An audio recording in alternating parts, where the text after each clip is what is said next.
Let her go! What's happening? Stay out of this! Back off! I feel so humiliated. How could he do this to me? Let's get out of here. Where are you taking her to? If she leaves, I'm divorcing her. You don't deserve her. Stop! Come back! 5 years of marriage. 5 years of love. Or at least, that was what Sharon believed. Sharon stood beside her husband, Tommy, wearing a silver gown. She looked elegant, calm, proud. She had no idea her life was about to end. Tommy tapped his glass. The room went silent. He smiled. But it was not a kind smile. "I want to thank everyone for coming tonight," he said loudly. "This anniversary is special, because it marks the end." Whispers spread. Sharon's heart skipped. Tommy continued, "I am divorcing Sharon." Gasps filled the hall. Sharon blinked, confused. "What are you saying?" she whispered. Tommy turned to her, eyes cold. "You know very well. 5 years. No child. You are barren." The word hit her like a slap. Then the doors opened. A young woman walked in. She held her stomach gently. Tommy walked toward her and placed a hand over her belly. "She is pregnant. With my child."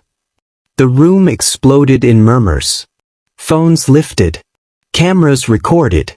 Sharon felt the world spin. Her breathing became heavy. She tried to speak, but darkness swallowed her. She collapsed. The sound of Sharon's body almost touching the marble floor echoed in the silent ballroom. But she never hit it. Strong arms caught her. Guests turned. Cameras shifted. A tall man stepped forward from the crowd.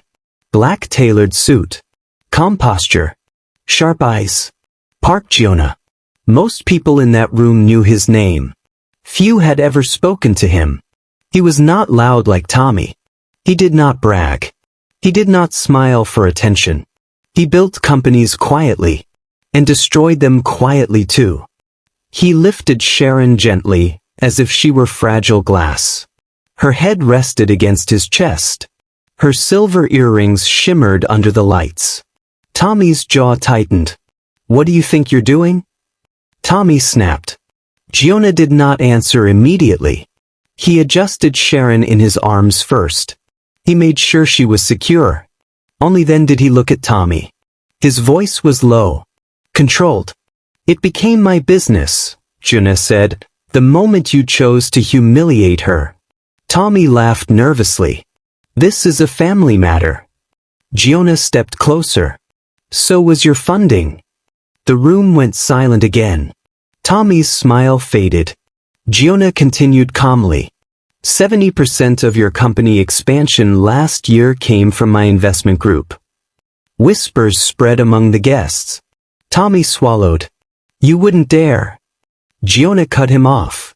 "If I pull out my capital tomorrow morning, your shipping lines stop. Your new project collapses. Your shares crash." He leaned slightly forward. "And the banks will follow me." Tommy's pregnant mistress looked confused now. Afraid. Jiona's eyes never left Tommy's. "You will never speak to her again," he said quietly. "You will never approach her. If you do..." He paused.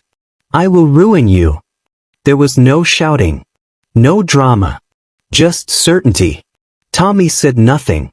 For the first time that night, he looked small. Jiune turned and walked out of the ballroom carrying Sharon. The doors closed behind them. And inside that hall of glitter and lies, Tommy's power began to crumble. Sharon woke up in a quiet room. White ceiling. Soft light. A gentle scent of lavender.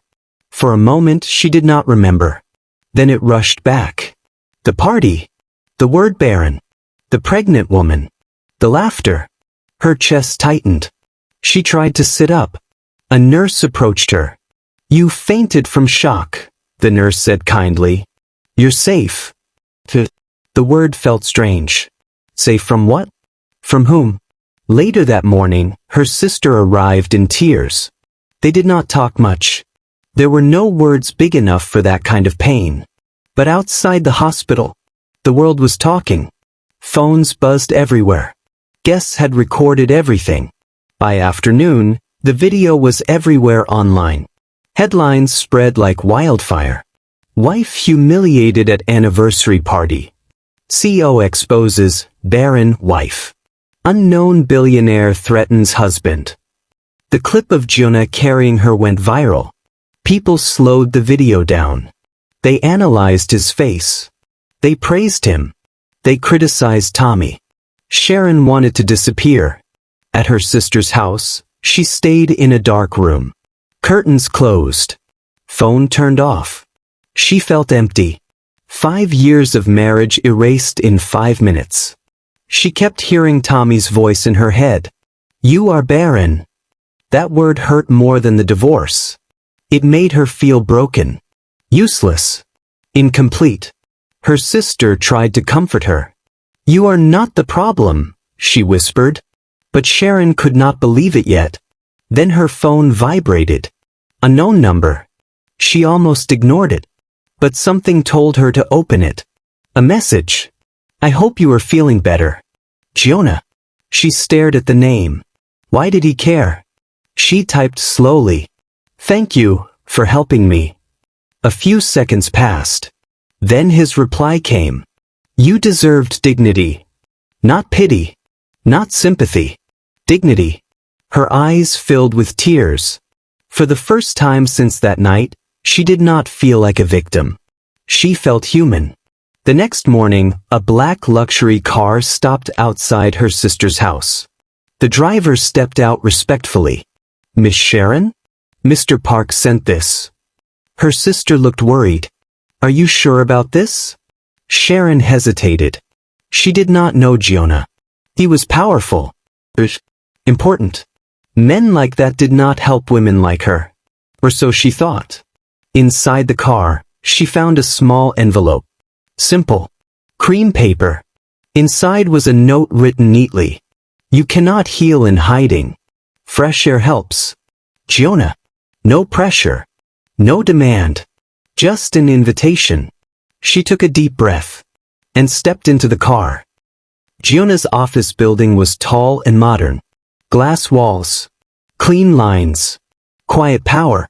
When she entered, people bowed slightly to him. But he did not act like a king. He was simply composed. He stood near the window when she walked in, hands behind his back, looking at the city below. He turned slowly. You came.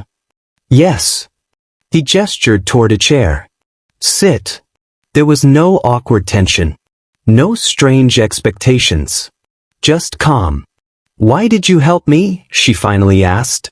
He did not answer quickly. He seemed to choose his words carefully. Because humiliation is violence, he said. And I don't tolerate violence. She studied his face. There was something in his eyes. Something heavy. Something experienced. You don't owe me anything, he continued. I am not here to replace him. I am here to make sure you stand again. Stand again. She did not realize how much she had fallen. He slid a folder toward her. Inside were documents. Contacts. A therapist. A business consultant. You once had a fashion line, he said. Why did you stop? She looked down. Tommy said it was childish. Jiune's expression darkened slightly. Do you believe that? She shook her head slowly. No. Good, he said. Then start again. It sounded simple. But to her, it felt impossible. Still, though, for the first time, someone believed she could rebuild. And that small belief began to warm her frozen heart. The days that followed were quiet but steady. Jiune did not call constantly.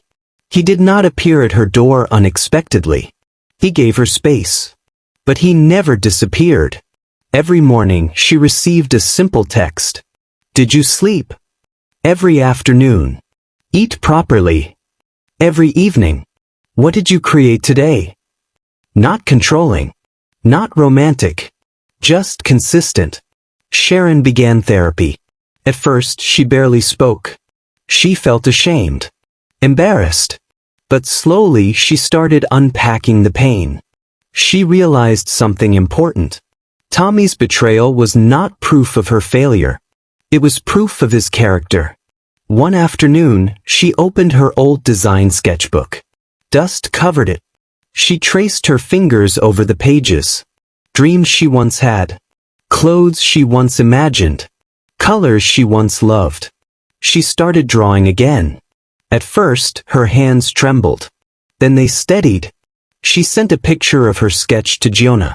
A few minutes later, he replied. "It's powerful." Just 2 words. But they felt bigger than applause. Weeks passed. The public attention slowly faded. Tommy's company stock began dropping after rumors of investor withdrawal. Jiune had not even pulled out yet. Fear alone was enough. Sharon began smiling again. Small smiles. Real ones. One evening, she met Jiune at a quiet cafe. No cameras. No press. Just warm light and soft music. They sat across from each other. Comfortable silence. "You look different," he said. "How?" "Stronger." She gave a small laugh. "I don't feel strong." "Strength is not loud," he replied. "It grows quietly." She studied him. "Why are you really doing this?" He paused. Then he said softly, "Because I know what it feels like to lose everything." It was the first crack in his calm wall. But he did not explain further. And she did not push. Outside, the city lights flickered. Inside, something new was forming. Not rushed. Not dramatic. Just steady. Like sunrise after a long night. And for the first time since that anniversary party, Sharon began to believe that maybe, her story was not over. It started on an ordinary evening. Sharon was sitting on the floor of her apartment, surrounded by fabric samples and sketches. The window was open. Cool air drifted inside. Jiune was across from her, sleeves folded neatly, watching her work quietly. She suddenly laughed. "What?" he asked. She held up an old, worn notebook. "I found something embarrassing." He raised an eyebrow slightly. "Should I be worried?" She shook her head and handed it to him. "My bucket list." The cover was pink. The edges were bent. It looked like it had survived many years of being forgotten. Jiune opened it carefully. Inside were handwritten dreams. Simple dreams. Travel somewhere beautiful. See snow at least once. Learn how to play the piano. Launch my fashion brand.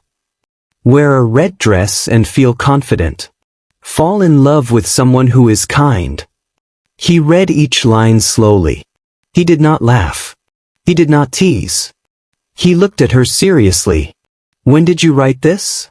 "Before I got married," she said quietly. "I stopped looking at it after." He closed the notebook gently. "Why?" She shrugged.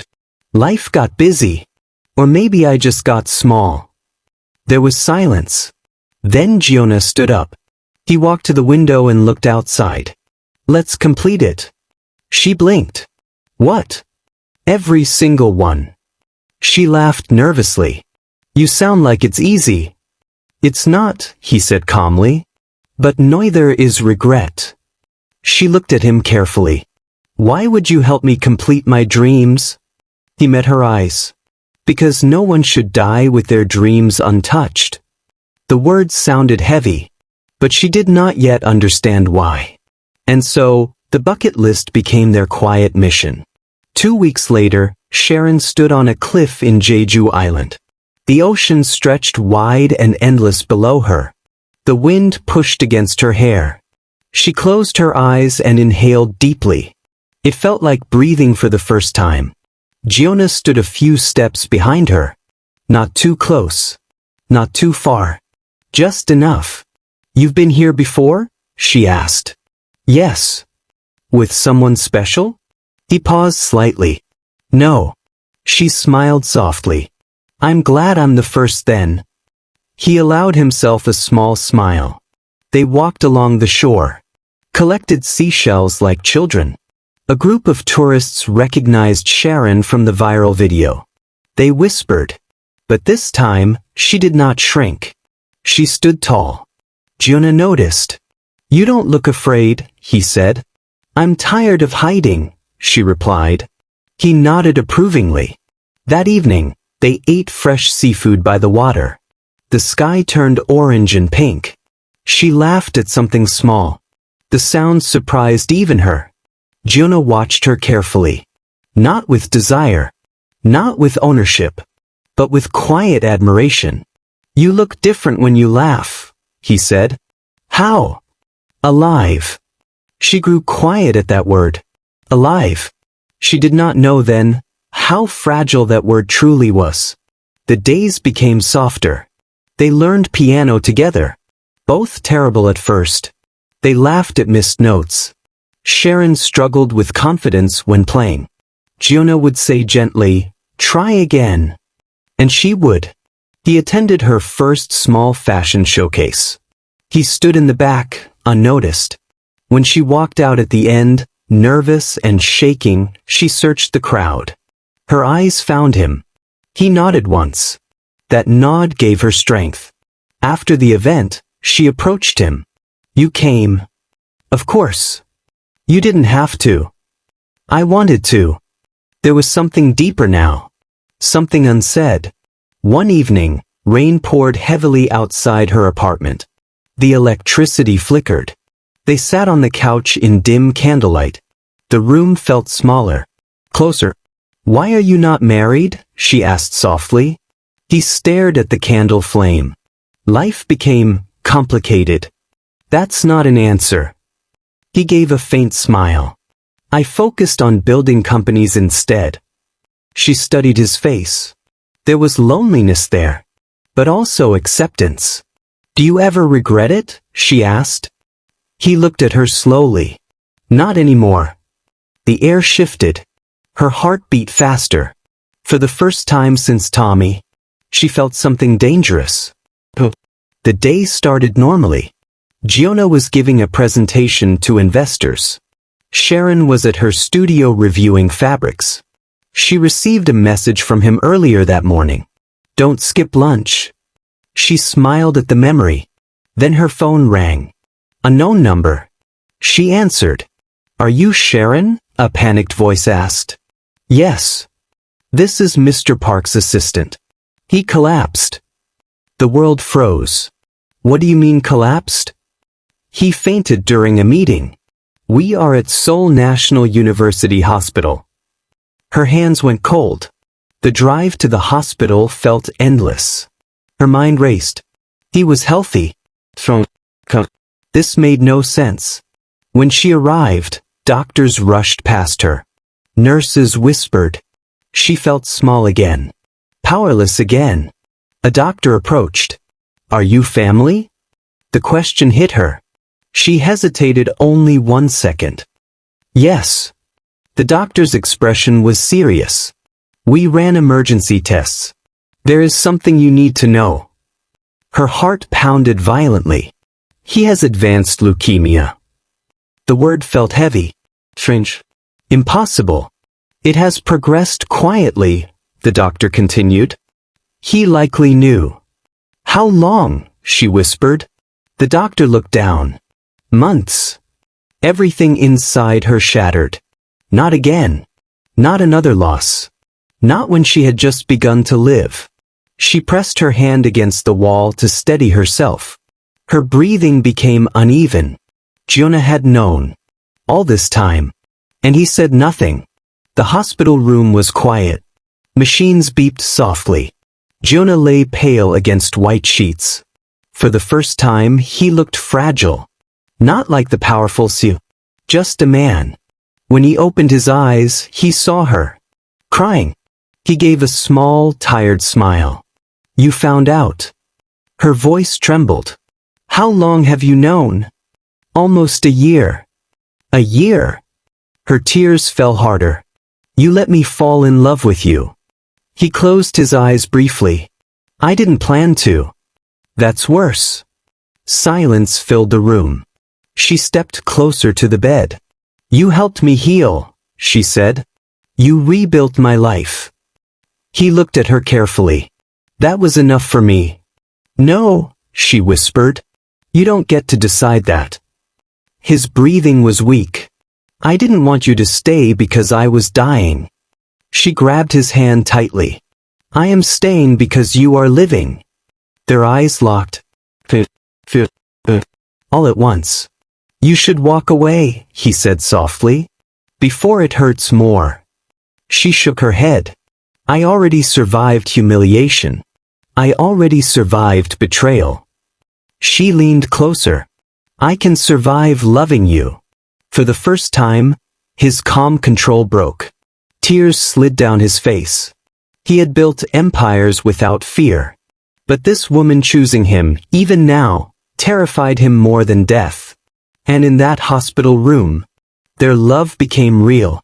Not because it was easy, but because it had an ending. The hospital room felt different after that night. The truth was no longer hiding. The air was heavy, but it was honest. Sharon went home and did not sleep. She sat in front of her mirror and stared at herself. She had just started healing. Her fashion brand was growing. Her heart was finally alive again. And now, she was about to love someone she would lose. She could walk away, protect herself, avoid the pain. But something inside her whispered, you already know what life feels like without real love. The next morning, she returned to the hospital. Jiune looked surprised. You came back. She placed her bag down calmly. I brought your laptop. He frowned slightly. For what? So we can finish my bucket list. He stared at her. Sharon. She pulled a chair closer to his bed. I am not here because you are dying. She held his hand. I am here because you are alive. Silence filled the room. His eyes became wet. I don't want to trap you in sadness, he whispered. You didn't trap me, she replied. You set me free. He looked at her like she was something sacred. And that was the moment he stopped pushing her away. They would not waste time on fear. They would use time carefully, like something precious.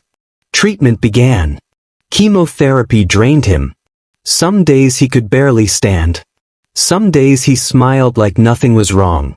Sharon stayed beside him through both. She brought sketchbooks to the hospital. She read business emails out loud when he was too weak to check them. When his hair began to fall, she shaved her own head halfway in support. He laughed softly. You don't have to do that. I know, she said. I want to.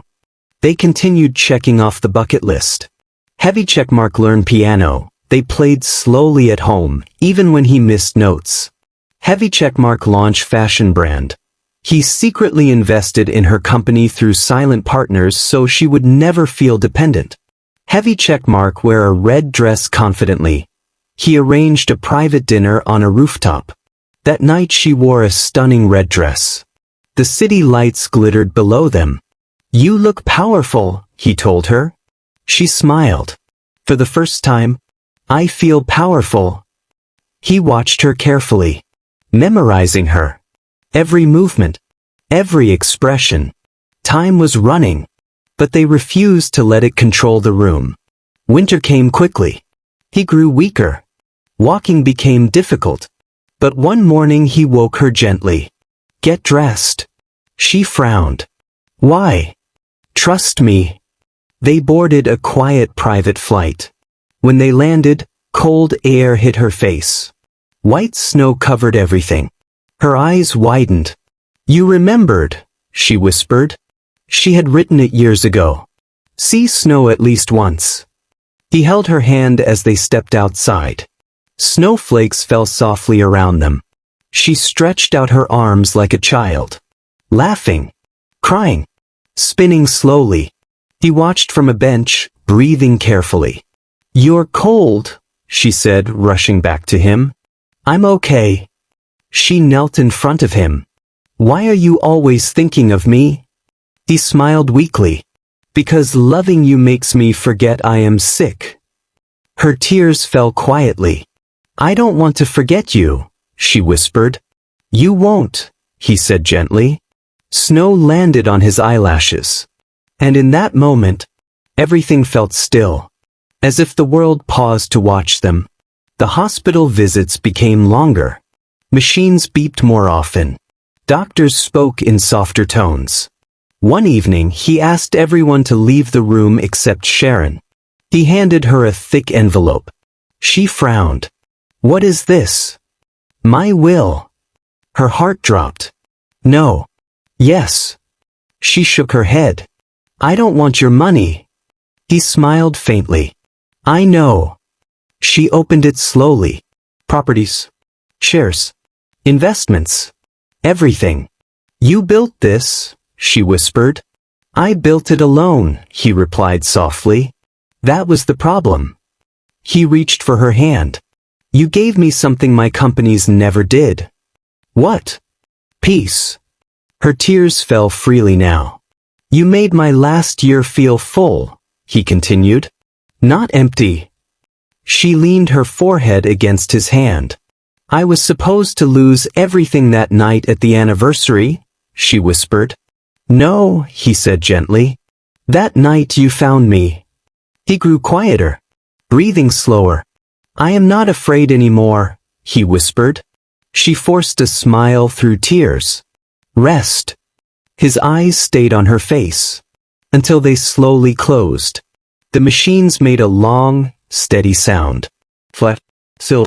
Gone. Sharon did not scream. She did not collapse. She held his hand until it grew cold. Because love does not end loudly. It ends softly. Months passed. The world kept moving. But Sharon moved differently now. Stronger.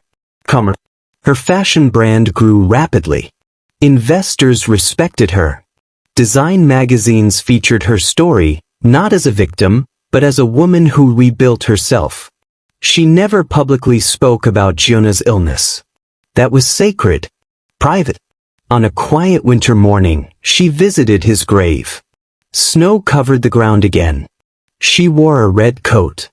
She placed fresh flowers gently. I finished the list, she whispered. Her voice did not shake. I saw snow. I built my brand. I learned piano. She smiled softly. And I loved someone kind. The wind moved gently through the trees. She closed her eyes. I thought my life ended the night Tommy divorced me, she said quietly. But that was the night my real life began. She touched the cold stone. You were not my forever. A small tear slid down her cheek. But you were my always. She stood there for a long moment. Then she turned and walked away. Not broken. Not empty. But full. Because some loves are not measured by years. They are measured by impact. And Park Jiune changed her life forever. You betrayed us all! I did what I had to. Please stop this. You'll pay for this! Try me.